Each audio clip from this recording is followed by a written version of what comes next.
है, कोई भक्ति कर रहा है, तो भी अर्जुन क्वेश्चन कर रहे हैं कि अगर कोई भक्ति कर रहा है और उसके बीच में कोई भक्ति छूट गया किसी कारण से, कोई भौतिक कारण हो, क्या वो कोई लोभवश में कोई पड़ जाता है, या अगर कुछ हो गया तो उसको उसका क्या गति होगी, इसके बारे में अर्जुन पूछ रहे हैं। क्योंकि हम लोग के मन में भी कभी ऐसे क्वेश्चंस आते होंगे कि क्या सच्ची में अगर हम भक्ति करेंगे, तो चलो तो भक्ति तो कर रहे हैं, लास्ट में अगर कुछ हो गया बीच में तो क्या होगा। जैसे बहुत सारे जॉब करते हैं, जॉब वगैरह करते हैं, तो अगर बीच में ऐसा मन में आता है कि अगर मैं जॉब कर रहा हूँ, बीच में अगर मैं पूरा जॉब नहीं कर पाया, काम नहीं हुआ, तो मैं क्या श्योरिटी, गारंटी क्या है। तो भक्ति पूछते ना कि अगर आप भक्ति कर रहे हो तो क्या गारंटी है कि भगवान मिलेंगे कि नहीं, भगवान भगवान के मिलेंगे कि ये गारंटी दे रहे हैं क्या। तो भगवान गारंटी दे रहे हैं, 3 श्लोक में भगवान इसकी गारंटी देंगे। तो आप जो हम बोलते हैं ना कि भक्ति कर रहे हैं, बीच में अगर कुछ हो गया तो क्या हमें नया फिर से कुछ मौका मिलेगा, तो भगवान यहाँ पे आंसर कर रहे हैं, सबके लिए आंसर है। तो ध्यान से सुने और ध्यान से इसको हम पढ़ रहे हैं। तो अभी श्लोक नंबर है 41वां, छठे अध्याय का। तो भगवान बोल रहे हैं इसमें, प्राप्य पुनः कृतम लोकानुचित शाश्वती समहा शुचिनाम श्रीमतम गेहे योग भ्रष्टो अभिजायते। बोल रहे हैं कि असफल योगी के पवित्र आत्मा के लोगों में अनेकों अनेक वर्षों तक भोग करने के बाद या तो सदाचारी पुरुषों के परिवार में या धनवान के कुल में जन्म लेते हैं। तो यहाँ पे बोल रहे हैं कि कोई अगर असफल योगी हो तो उनको अगर अनेकों अनेक वर्ष मतलब नहीं तो उच्च लोक की प्राप्ति होती है, या फिर धनवान पुरुषों के या सदाचार पुरुषों के घर में जन्म देते हैं, जिससे कि उनको और कुछ करना ना पड़े, बाद सीधे आध्यात्मिक जीवन को प्राप्ति हो सके। तो यहाँ पे असफल योगियों की 2 श्रेणियों के बारे में बताया गया इस श्लोक में बताते हैं। एक जो है जो थोड़ी सी बहुत उन्नति मतलब थोड़ी उन्नति उन्नति कर ली है, बहुत थोड़ी मतलब थोड़ी सी उन्नति किए हैं, उसके बाद फिर से भ्रष्ट हो जाते हैं या भौतिक चीजों पर लग जाते हैं या फिर उनसे असफल हो जाते हैं। और दूसरे हुए व्यक्ति हैं, वो लोग हैं जो दीर्घ काल से बहुत समय से अभ्यास कर रहे हैं, और अभ्यास करने के बाद बहुत समय के बाद क्या हो जाता है, थोड़ा दिन के बाद क्या होता है, वो उनकी बुद्धि भ्रष्ट हो जाती है। ऐसी अवस्था में अगर वो बुद्धि भ्रष्ट मतलब बुद्धि भ्रष्ट मतलब उनका जो जीवन भ्रष्ट हो जाता है, भौतिक चीजों में लग जाते हैं फिर, तो उनकी गति क्या होती है। जो पहले वाले जो व्यक्ति हैं जो थोड़ा सा उन्नति किए फिर भ्रष्ट हो गए, तो ऐसे व्यक्ति को अल्पकालिक अभ्यास का के बाद भ्रष्ट हो जाए तो उनको स्वर्ग लोक की प्राप्ति होती है। तो जाइए आप पुण्य कमा लिया आपने, आप जाइए स्वर्ग में क्या कीजिए, भोग कीजिए और वहां पे उसका लाभ उठाइए। फिर वो जो स्वर्ग लोक में वैसे ही लोग जा पाते हैं जिनकी पुण्य जमा होता है, फिर लेकिन जब पुण्य खत्म होता है फिर से आना पड़ जाता है। तो इसी प्रकार जो अल्पकालिक लोग हैं जो थोड़ी से भी उन्नति करके फिर से भ्रष्ट हो गए हैं, उनकी ये गति होने वाली है, ये गति होती है, वो स्वर्ग लोक तक जाते हैं। और कोई दीर्घ काल तक मतलब बहुत समय तक वो कर रहे हैं, भक्ति कर रहे हैं, बहुत समय तक भक्ति किए, और उसके बाद रहने के बाद फिर दीर्घ काल तक रहने के बाद फिर जो जो अल्पकालिक व्यक्ति है ना, बहुत समय तक वहां पे रहते हैं स्वर्ग लोक में, फिर से इस जगत में आते हैं और उनको अच्छे घर में जन्म होता है, मतलब जो अच्छे सदाचारी घर है वो फिर जन्म होता है कि जिससे वो भक्ति करके फिर से उस जगह से फिर से उठने का प्रयास करें। तो ये दीर्घ काल तक मतलब वहां उस श्लोक में फिर से आ जाते हैं। फिर जो योग अभ्यास का जो वास्तविक लक्ष्य है, जैसे हम लोग जैसे अब उन्होंने बहुत समय तक तपस्या किया, स्वर्ग में काटा, तो उसे फिर से वो सदाचारी पुरुष के घर में जन्म हुआ, वैष्णव के घर में जन्म हुआ, या किसी पुरुष के घर में जहाँ से वो भक्ति करके फिर से उस जहाँ पर भक्ति छुट्टी वहां से शुरू हो जाता है फिर ऐसा। तो हमें पता होना चाहिए कि जो योग अभ्यास हम जो कर रहे हैं या कुछ भी हम कृष्ण भक्ति कर रहे हैं, तो मुख्य उद्देश्य क्या है, हमारा वास्तविक उद्देश्य कि कृष्ण भावना अमृत में कि सर्व सिद्धि प्राप्त करना, यही हमारा उद्देश्य होना चाहिए, वास्तविक उद्देश्य। तो इसके जो इस अध्याय के लास्ट जो अंतिम है, उसमें इस श्लोक में बताया जाएगा कि क्यों क्यों इस अध्याय के अंतिम श्लोक में इसके बारे में बताया जाएगा। तो बहुत सारे अध्ययवासी नहीं होते हैं जो भौतिक लोन का असफल हो जाते हैं, उन्हें अपने भौतिक इच्छा पूर्ति करने की अनुमति दी जाती है। तो जो लोग कोई अगर आप हम लोग में से कोई अगर बहुत मतलब भक्ति किया है, लेकिन बाद में अगर कुछ अगर आ गया ऐसे भौतिक चीजें आ गई, कुछ अगर कुछ ऐसे सिचुएशन पड़ गया कि उसको फिर इसको छोड़ना पड़ जा रहा है या छोड़ दिया, अगर सफल हो गया, तो ऐसे तो भगवान क्या करते हैं, उसकी इच्छा भौतिक इच्छा पूरा करते हैं, ऐसा घर में जन्म ले लेते हैं कि वहां से वो अपनी भौतिक इच्छाएं पूरा कर लेता है उस समय। उसको उसके बाद ऐसा विरक्त हो जाते हैं कि क्या हो जाता है, फिर से भगवान की भक्ति में लग जाता है। आपने देखा होगा कि बहुत से बड़े बड़े लोग हैं जो बहुत पैसा होता है, बाद में फिर वो भक्ति में लग गए, ऐसा ऐसा क्यों होता है। क्योंकि वो ऐसा नहीं है कि वो अभी भक्ति कर रहा है, हो सकता है वो पिछले जन्म में उन्होंने बहुत बड़ी भक्ति की थी और वो भक्ति छूट गई है, तो फिर से वहां से वो भक्ति उनकी शुरू हो जाती है और फिर से उनको वहां से भगवान उनको आगे की ओर ले जाते हैं। तो यहाँ पे भगवान यही बताना चाहते हैं कि अगर कोई जब तक भक्ति, मतलब आप लोग बोलते हैं कि भक्ति चलना बहुत कठिन है, हम क्या करेंगे भक्ति करके, तो ऐसे लोगों के लिए बोला जा रहा है कि देखो, अगर तुम भक्ति करोगे तो भी दोनों हाथ में लड्डू है, चित भी तेरी पट भी तेरी। अगर हार भी गए तो कोई बात नहीं, फिर से मौका मिलेगा, और जीत गए तो भगवान का धाम तो ऐसे मिलने ही वाला है। भगवान जब एक बार तुम अगर प्रविष्ट हो गए, जैसे होता है ना कि अ, कोई एग्जाम है, एग्जाम है तो हम सोचते हैं कि पास होंगे कि नहीं, लेकिन भगवान क्या करते हैं, तुम एक एग्जाम पे बैठो तो सही, पास होने का मौका बार बार देंगे, जब तक तुम कोशिश करते रहोगे। जब तक तुम कोशिश करते रहोगे तुमको पास करवा के ही छोड़ेंगे। तो ऐसे ही अगर भक्ति करते हैं तो हमने शुरू कर दी है, तो आप समझिए, अब शुरू करना ही आपकी सफलता है। जैसे कोई व्यक्ति बिना बोलेगा कि वही लोग को उड़ते हैं जो रिस्क लेते हैं, वही उनको उन रिस्क जो लेते हैं उन्हीं को फिर मौके मिलते हैं, उन्हीं को फिर वो सफलताएं मिलते हैं। नहीं कोई जैसे होता है ना कि उस लोगों के लिए नहीं है जो चीज, जो जो अभी तक शुरू करना नहीं, रेंग रहे हैं उसके लिए क्या, जो उड़ना चाहते हैं उड़ना चाहते हैं तभी ना गिरेंगे। तो अगर जो उड़ना चाहते हैं एक ना एक दिन पर उड़ेंगे ही, उनके पंख मिलेगी। तो भगवान क्या करते हैं, आपको मदद करते हैं। आपने अगर कोई भक्ति करने की कोशिश की, भक्ति में आगे बढ़ने की कोशिश की, तो भगवान उसको मदद करते हैं, मौके देते हैं, जब तक आप भक्ति करना चाहते हैं। तो आपको मौके दे रहे, कृष्णा भावना में जब तक ऊपर नहीं उठाएंगे भगवान आपका हमेशा साथ दे रहे हैं। तो भगवान इसकी गारंटी दे रहे हैं कि आप अगर वो भक्ति करेंगे तो बाद में फिर से मौका दिया जाएगा, आपको भोग करने का ही मौका दिया जाएगा, बाद में फिर वो ऐसा परिवार में जन्म दिया जाएगा जिससे फिर आप भक्ति करके आगे बढ़ सकते हैं। हरे कृष्णा। तो नेक्स्ट श्लोक में भगवान और बता रहे हैं दूसरे कैटेगरी के लोग का क्या होता है, जो दीर्घ काल अभ्यास करके भ्रष्ट हो जाते हैं, उनके लिए क्या है, नेक्स्ट श्लोक में बता रहे, बोलते हैं 42 नंबर श्लोक है, छठे अध्याय का। यथा योगिना में वा कुले भवति धीमताम एतदि दुर्लभतरम लोके जन्म यद यद यत ईदृशम। बोलते अथवा यदि दीर्घ काल तक योग करने के बाद असफल रहे हो तो वो ऐसे योगी के कुल में जन्म लेता है जो अति बुद्धिमान हो, और निश्चय इस संसार में ऐसा जन्म दुर्लभ है। ये जो जन्म है, जो लोग बहुत ज्यादा भक्ति करते हैं, लास्ट लास्ट में वो अभ्यास में चुक जाते हैं, तो उनको ऐसे घर में उत्पन्न किया जाता है, उनके जन्म में लिया जाता है बालक के रूप में, जो गोस्वामी हो, जो जिनके कुल के में सब लोग पांडित्य हो, वो लोग साधु वैष्णव हो, गोस्वामियों के घर में जन्म लेता है। तो क्या हो गया, उसको ऐसे ही प्लेटफॉर्म मिल गया। हमको लग रहा है कि अरे ये इतना ऐसा कैसे, कोई देखते हैं कभी कभी बहुत सारे जो व्यक्ति होते हैं वो जैसे बोलते हैं, उनका जो वर्ड होता है वो जैसे आप बोलते हैं तो लगता है ये अरे इतने जल्दी भक्ति, छोटे उम्र में इतनी ज्यादा भक्ति कैसे आ गया। तो ये नहीं है, वो इस जन्म की भक्ति नहीं है, उन्होंने बहुत पिछले जन्म में ही भक्ति स्टार्ट की है, भक्ति कर रहे हैं, उसके वजह से वो चीज उसके अंदर आई है। जैसे मैंने बताया था कि जो ज्ञान है और अनुभव है, और जो ज्ञान अनुभव क्या होता है कि जो हमें मेमोरी के साथ जाता है, तो जब अगले जन्म में मेमोरी मिलती है तो वो साफ हो जाता है, क्लियर किया जाता है। तो कैच फाइल होता है ना, जैसे मोबाइल का कैच फाइल खत्म हो जाता है, मेमोरी होता है उसको साफ कर दिया जाता है, नया नया कुछ ऐसा कुछ करने के लिए। उसी प्रकार ये जो जन्म के, लेकिन जो साक्षात्कार होता है हमें, जिस पिछले जन्म में कुछ साक्षात्कार हुआ है आपको भगवान के प्रति, है तो वो जन्म आपके आपके साथ जाता है, वो आपको आपके साथ चला जाता है, अगले जन्म में आपको साथ ही रहता है। तो वो साक्षात्कार जिसको हुआ रहता है और लास्ट में कभी ऐसा हो गया कि उनका पतन हो गया, तो फिर वो अगले जन्म में कोई अच्छे घर में जन्म लेता है, जो वैष्णव हो, सदाचारी हो, या आचार्य अच्छे कुल में पैदा होता है, जो भक्तों के कुल में पैदा होता है, तो उनको उस प्लेटफॉर्म मिल जाता है, फिर से वो भक्ति आरंभ कर सकते हैं, आध्यात्मिक प्रगति जल्दी प्रारंभ कर सकते हैं।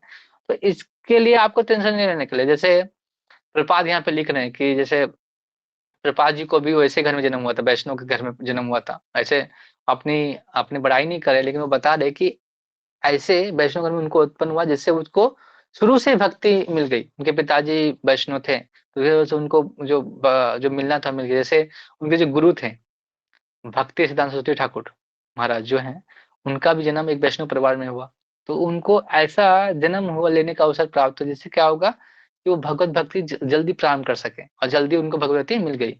और किसी किसी को ऐसे लोगों का जन्म जन्म लेता है जो बहुत ज्यादा कुल में बहुत ज्यादा धन हो, धनवान हो, जैसे पिछले श्लोक में पढ़े थे, धनवान व्यक्ति की, जैसे वो क्या भौतिक चीजें उनको ऐसे ही मिल जाती है तो उनको लालच से खत्म हो जाती है, तो फिर वो आध्यात्मिक चीजों के लिए रुचि जल्दी ले लेता है।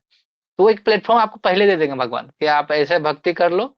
आप अगर आपने कहीं भक्ति छोड़ी है तो अगला जन्म में आपको ऐसे जगह भेज देंगे जहाँ पे भक्ति करके आप आराम से अपने आध्यात्मिक जीवन को फिर से चालू कर सकते हो। तो कितना अच्छा है ना भक्ति करने से कि आपको मतलब हारने या डर हार हार जीत का कोई डर नहीं है। आप भक्ति करते जाओ, लास्ट में जो होगा भगवान फिर आपको मौका ही दे रहे हैं। तो ऐसा कोई करता है कि अगर मतलब आप एग्जाम दे रहे हैं, अगर फेल हो गए तब भी नौकरी मिलेगी, फिर से मौका मिलेगा नौकरी पाने के लिए, अगर ऐसा है, तो मतलब एक अटेम्प्ट मिलता है। लेकिन क्या है, लेकिन भक्ति करने पर आपको अटेम्प्ट करने का मौका मिल रहा है, कि अटेम्प्ट मिल रहा है अवसर प्रदान करने के लिए। तो एक एक ये है कि आप जितनो मतलब जितना प्रयास करते रहेंगे जीवन मतलब भक्ति करते रहेंगे, तो बाद में आपको आध्यात्मिक प्रगति होने ही वाली है। आध्यात्मिक प्रगति, अध्यात्म भगवान को ले जाते, भगवान आपको मदद करके ही जाएंगे। ऐसे मैंने ये सब कोई साक्ष्य नहीं है, लेकिन मैंने एक सुना है कि जो पहले मैंने बड़े सीनियर से सुना है कि जो कोई अगर दीक्षा लेता है, दीक्षा की बात होती है, तो होता है कि अगर कोई दीक्षा लेता है, तो जो गुरु होते हैं, अगर गुरु से आप इस जन्म में अगर अपने भक्ति पूरे पूर्ण नहीं हुई आपकी भक्ति, तो क्या होता है, जो दीक्षा होता है तो उनको 3 लाइफ मिलते हैं। जैसे अभी 3 लाइफ का बताया गया, 3 लाइफ मिलते हैं। तो 3 लाइफ में उसकी भक्ति पूर्ण करके ही गुरु गुरु पर एक जिम्मेवारी आ जाती है। कोई दीक्षा लेता है तो गुरु उसकी जिम्मेवारी लेता है तो उसको भगवत धाम पहुंचाने का। तो अगर कोई गुरु के साक्ष्य हम अगर शरणागति होते हैं, तो दीक्षा लेने से हमें हमें हम गुरु जिम्मेदारी लेता है आपको उस भगवत धाम पहुंचाने के लिए। तो एक लाइफ में आपने नहीं किया, दूसरे लाइफ में फिर से मौका देते हैं, फिर तीसरे लाइफ में, अधिकतम तीसरे लाइफ में आप भगवान के धाम जरूर जा जाएंगे। और ये गुरु जब तक सारे शिष्य नहीं जाते, गुरु पे भार होता है, जिम्मेवारी होती है कि वो उसको इस जन्म मृत्यु के चक्कर से बचा के लेके जाए। तो कभी भक्तों का पतन ही नहीं होता। भगवान खुद बोलते हैं कि कभी भी हमारे भक्तों का पतन ही नहीं होता। वो हमको लगता है कि इस जगह में उसको पतन हो गया, लेकिन जो कि भक्ति किया है तो भगवान उनका पतन कभी होने नहीं देते, फिर से उसको मौका देते हैं। तो आप श्योर रहिए, अपना भक्ति करते रहें, अच्छा और बुरा, लेकिन आप कोशिश करते रहे, ट्राई करते रहे, तो भगवान आपको फिर से मौका देंगे और आपको अपने अपने धाम में जरूर प्रवेश कराएंगे। आप बस भक्ति को जिंदा रहे, भक्ति को करने की करते रहे, भक्ति को छोड़े नहीं, भक्त भगवान और भगवान की भक्ति को छोड़े नहीं, ऐसा। तो नेक्स्ट श्लोक में भी और गारंटी देते हैं। अभी एक उदाहरण दे रहे हैं, मतलब अब तो बता दिए कि ऐसे ऐसे होगा, उदाहरण अगर नेक्स्ट श्लोक में भगवान तात्पर्य में प्रपात उदाहरण दे रहे हैं कि कोई अगर ऐसा ऐसा हुआ है क्या, तो अभी उदाहरण देने वाले इस श्लोक में। तो श्लोक प्रणाम 43 छठे अध्याय का, तत्तत्सर्वं बुद्धि संयोगम संयोगम लभते पोवरे देहिकम यतते च ततो भूया संसिद्धि कुरुनंदना। तो बोलते है कुरुनंदन, ऐसा जन्म पाकर वह अपने पूर्वजन्म को देवी चेतना को पुनः प्राप्त करता है और पूर्ण सफलता प्राप्त करने के उद्देश्य से वो आगे उन्नति करने का प्रयास करता है। तो यहाँ पे भगवान बता रहे हैं कि अगर कोई कुरुनंदन, भगवान अर्जुन अर्जुन को बोल रहे हैं कुरुनंदन के रूप में संबोधित कर रहे हैं, बोले कि जो जन्म पाकर जो पूरे जन्म में जो होता है ना देवी चेतना, जो उनको देवी चेतना उन्होंने संचित की है, तो अगले जन्म में उसको पुनः प्राप्त हो जाता है और फिर से वो पुनः सफलता के उद्देश्य से प्रयास करता है, तो भगवान उसको मौका देते हैं। तो ऐसे ऐसा एक स्टोरी है, कथा कथा आती है भागवतम में, राजा भरत की। वही राजा भरत जिन्होंने भारतवर्ष में राज किया, फिर जाके वो भारतवर्ष के नाम से जो प्रचलित हुआ जो भारत। जैसे आप अगर कॉस्मोलॉजी पढ़ोगे तो जो जम्बू द्वीप है, जम्बू द्वीप में भारतवर्ष है, उसमें भारत खंड है, उसमें से एक पृथ्वी है, उसमें तो वो जो भारतवर्ष का पूरा नाम पड़ा वो भरत महाराज के नाम पे पड़ा था, राजा भरत। तो बहुत ज्यादा वो जन्म कुल से बहुत अच्छे थे और वो बहुत अच्छे से कार्य करते थे। तो लास्ट में फिर बीच में क्या हुआ, उन्होंने राजपाट छोड़ के अपना पूरा जीवन अध्यात्म जीवन को बिताने के लिए संन्यास ग्रहण किया और वो जाके जंगलों में रहने लगे। तो जंगलों में रहने लगे, तो लेकिन वो जब आखिरी जब थे कि उसको मतलब अभ्यास कर रहे थे भक्ति की, और जब उसकी चेतना मतलब ऐसा हो सकता है कि जो मतलब भक्ति भक्ति के आखिरी स्टेज में थे, लेकिन उस एक समय क्या हुआ कि उनको हिरन से मोहित हो जाते हैं, हिरन पे दया आती है। एक बार वो हिरन को देखते हैं, हिरन को बचा लेते हैं, फिर हिरण से भी इतना इतना आसक्त हो जाते हैं कि अगला जन्म उनको दूसरा जन्म होता है हिरण के रूप में। तो हिरण के रूप में जन्म होता है, लेकिन हिरण के जन्म रूप में जन्म होने के बावजूद उनकी चेतना होती है कि वो पहले जन्म में भक्त थे। तो फिर वो सोचते हैं कि मैंने लास्ट स्टेज में अपनी भक्ति में मैं ऐसा भ्रष्ट हो गया, आसक्त हो गया इस हिरण के प्रति, हिरण के बच्चे के प्रति। तो फिर वो तीसरा जन्म उनको जड़ भरत के रूप में होता है। तो तीसरा जन्म जो जड़ भरत के रूप में होता है, तब उन्होंने सोच लिया होता है कि मैं अब इस जन्म में ही अपनी प्रगति स्थापित करके मैं आध्यात्मिक जीवन में, आध्यात्मिक लोक में प्रवेश करूंगा। तो जब जड़ भरत के रूप में होता है, तो उनका वो कभी किसी से ना बोलते हैं, एकांतवास करते हैं और कुछ बोलते नहीं है, और अपने जीवन को भगवान के समय आध्यात्मिक जीवन में ही लगा देते हैं। तो लोग समझते थे कि नहीं, कुछ बोलता नहीं है तो जड़ भरत है, मतलब उसकी बुद्धि नहीं है, ऐसा। तो एक बार क्या होता है, एक स्टोरी आती है उसी में जड़ भरत के। जड़ भरत ऐसे रहते हैं, जड़ भरत ऐसे बैठे रहते हैं, मतलब कुछ काम नहीं, ऐसे बोलते नहीं है, वो हमेशा भगवान की चिंता में लगे रहते हैं। तो लोगों को लगता है ये तो पागल है, कुछ होता नहीं, इसका कुछ बुद्धि भ्रष्ट है, बुद्धि नहीं है, ऐसा ऐसा समझते हैं। तो एक बार राजा का कोई कन्या का शादी हो रहा था, तो उन्होंने बोला कि चलो एक पालकी वाला चाहिए जिससे पालकी उठा के लेके जा सके। तो उसको बोलते चलो तुम क्या कर रहे हो, जो पालकी उठा के लेके चलो। तो वो पालकी उठा के लेके जा रहे थे। तो वो क्या कर रहे थे, पालकी हिल रहा था, ऐसे उठा रहे थे तो हिल रहा था। तो वो हिल इसलिए रहा था, तो देखा नीचे जाके कि जड़ भरत ऐसे ऐसे उछल रहा है, क्यों? क्योंकि नीचे चींटियां हैं। चींटियों को बचाने के लिए वो क्या कर रहे थे, ऐसे हो रहे थे। तो महाराज रहुगन करके एक व्यक्ति, महाराज राजा थे, राजा रहुगन। तो जब उनसे मिले, तब उन्होंने जब चर्चा की उनके साथ अध्यात्म के बारे में, अध्यात्म के जीवन के बारे में, तब वो तो उनको पता चला कि ये जड़ भरत जो है, ये सच में बहुत ज्ञानी है, बहुत यार पूर्व जन्म में इतने ज्यादा अध्यात्म जीवन में प्रगति कर चुके हैं। और इस जन्म में क्या हुआ है, अभी ये जड़ भरत के रूप में जन्म लिया है, और अब ये पूरी तरह से भगवान का शरणागति और कृष्णावानित होके अब इस जन्म से अब अगले जन्म में भगवान के धाम को प्रवेश करेंगे। तो ऐसे देखिए, अब मैंने भगवान ने पहले तो बताया कि अगर कोई ऐसे भक्ति करता है तो क्या होता है, फिर उसके उदाहरण भी दिए। तो अगर आप भी अगर भक्ति कर रहे हैं, तो आप मत ये सोचिए कि अगर बाद में मैं मेरा सत पतन हो जाता है तो मेरा क्या होगा। सबका सबका भगवान देखते हैं, सबको आपको फिर से आपको मौका देंगे। लेकिन हमें प्रयास करना चाहिए कि इस जन्म में ही हम अपना जो पूरी तरह से भक्ति समाप्त करके, भक्ति करके भगवान के अध्यात्म जो लोक है, आध्यात्मिक लोक है, उसमें प्रवेश करें।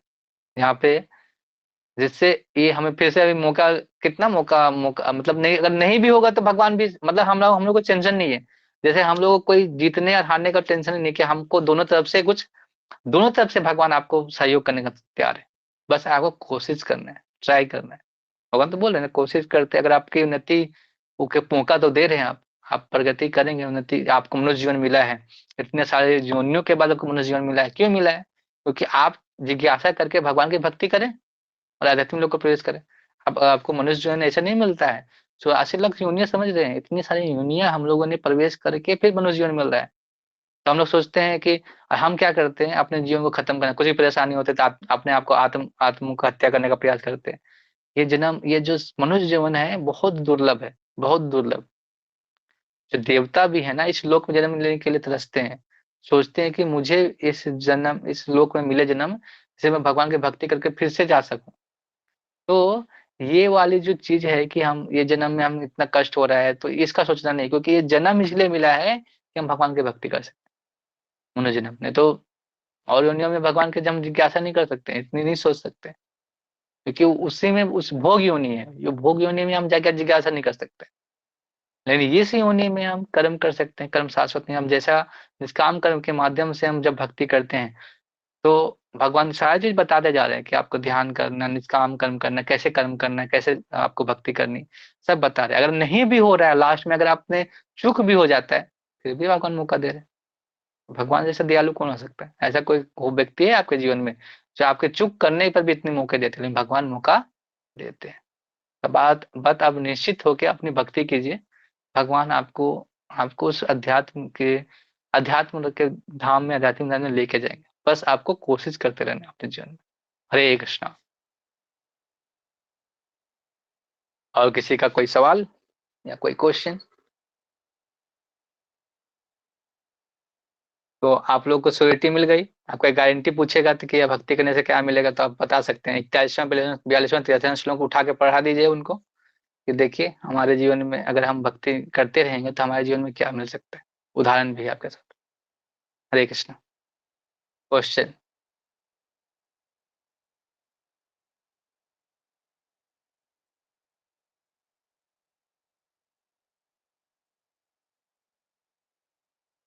कोई क्वेश्चन नहीं आज।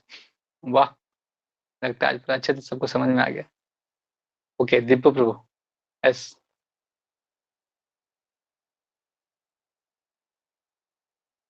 प्रभु जी नरोत्तम प्रणाम। बोलिए प्रभु जी। प्रभु जी ये मैंने कभी सुना था कि 16 माला करने पे ही हमारा दिन सफल होता है, कि ऐसा माना जाता है कि 16 माला हो गया तो आज का दिन हमने जी लिया। ऐसा कुछ करे कोई हमसे कहा था। कौन बोला है आपको? कोई ऐसा कोई बोला था कि एक दिन में 16 माला करना ही है, आपके लिए नियम है ये।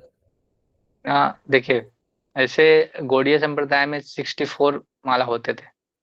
लेकिन प्रपात जी, जब प्रपात जी ने हमारे लिए 16 माला किया तो पहले जैसे गए थे तो अपने अपने जो शिष्य से पूछा कि आपने 64 माला कर सकते हैं? बोले, नहीं होगा।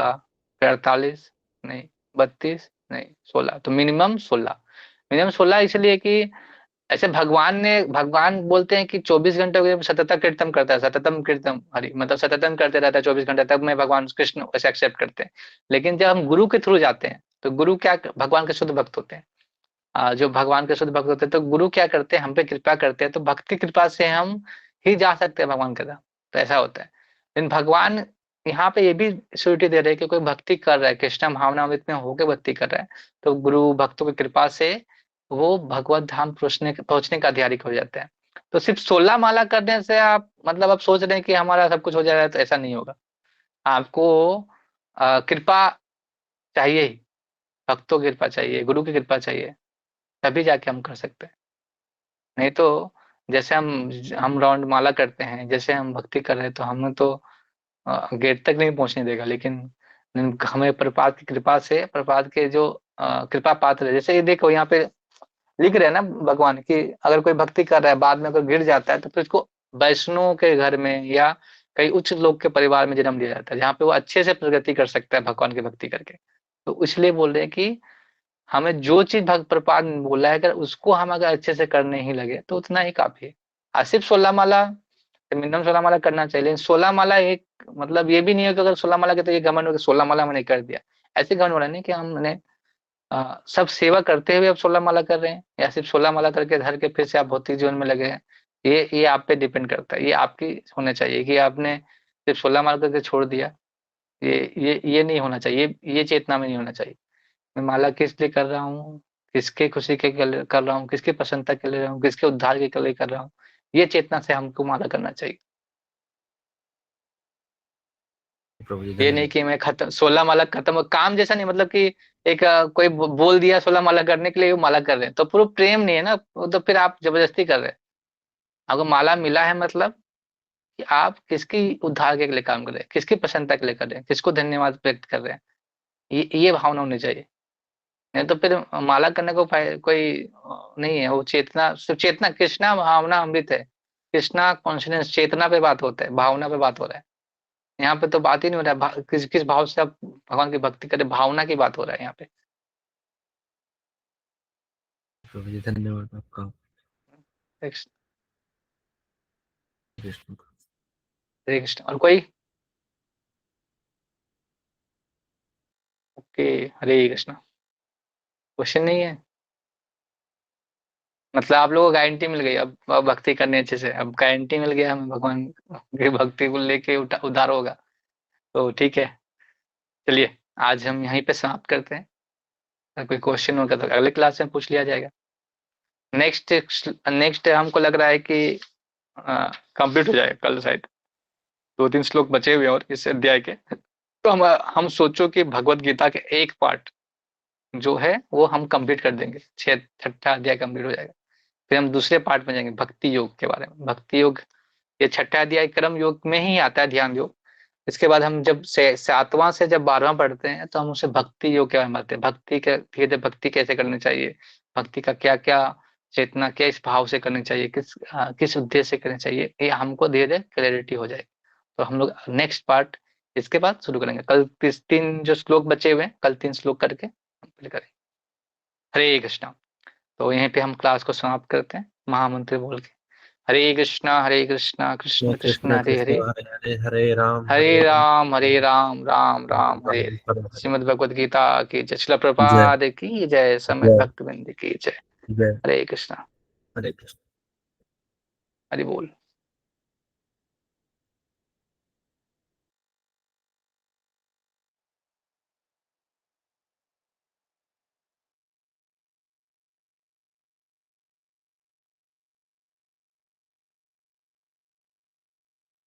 हरे कृष्ण। हरि